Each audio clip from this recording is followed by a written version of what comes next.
সম্ভাবনা রয়েছে এবং এই দুইয়ের সম্ভাবনা আমরা একীভূত করতে চাই, যে কারণে আমাদের ভিতরে এই ধরনের আলোচনা হয়েছে। আপনাদের অগ্রযাত্রাকে উপদেষ্টা পরিষদের কোনো কেউ বাধাগ্রস্ত করতে পারছে, মানে একীভূত হতে যাচ্ছে, কোন উপদেষ্টা এই ক্ষেত্রে বাধা হচ্ছে কিনা বা কোনো সমস্যার সৃষ্টি করছে কিনা? যখন গণমাধ্যমে খবর প্রকাশিত হলো গণ অধিকার পরিষদ এবং এনসিপি একীভূত হচ্ছে, আপনি সামাজিক যোগাযোগ মাধ্যমে খেয়াল করেন এবং কিছু গ্রহণযোগ্য জনপ্রিয় যারা অনলাইন অ্যাক্টিভিস্ট তাদের ফেসবুক পোস্টগুলো খেয়াল করেন, আমি নাম বলবো না, তারা এটাকে আসলে ভালোভাবে নিতে পারলো না। উপদেষ্টাদের মধ্যে থাকতে পারে, তো কেউ কেউ তো আমরা এক হয়ে যাই এটা চাই না, স্বাভাবিকভাবে থাকতে পারে, সরকারের মধ্যে থাকতে পারে এবং প্রশাসনের মধ্যে থাকতে পারে, যারা অন্য দলের রয়েছে তাদের মধ্যে থাকতে পারে।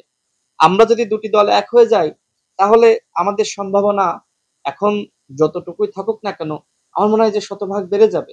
তো এই সম্ভাবনা নষ্ট করার জন্য অনেকে তো অতীতে বসে আছে, অনেকে চাচ্ছে না যে আমরা এক হয়ে যাই, অনেকে চাচ্ছে না যে আমরা একসাথে কাজ করি।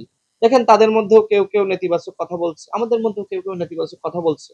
তো এই নেতিবাচক কথাগুলো থামানোর জন্য আমরা যারা শীর্ষ পর্যায়ে রয়েছে আমরা দায়িত্বশীল ভূমিকা পালন করছি। আমরা বলছি যেহেতু এক হওয়ার আলোচনা শুরু হয়েছে এবং ইতিবাচক ভাবে চলছে, তারাও সম্মত, আমরাও সম্মত, তারাও এক হতে চায়, আমরা এক হতে চাই, সুতরাং নেগেটিভ আলোচনা এই মুহূর্তে করা যাবে না। দেখেন আমার বক্তব্যগুলো খেয়াল করেন, আমি যেখানে আলোচনা করেছি নেগেটিভ কথা, কালকে বিবিসি বাংলায় দেখেন যে খবর এসেছে, আমার বক্তব্য দেখেন আর তাদের একজন নেতা বক্তব্য দিয়েছে, আমি অত্যন্ত পজিটিভ ভাবে বলেছি, কারণ আমি জানি যে রাজনীতিতে আমি তাদের সিনিয়র, সুতরাং আমাকে ওই জায়গাটা ধরে রেখে বক্তব্য দিতে হবে। আমি যদি তাদের মতো বক্তব্য দিই হবে না তো।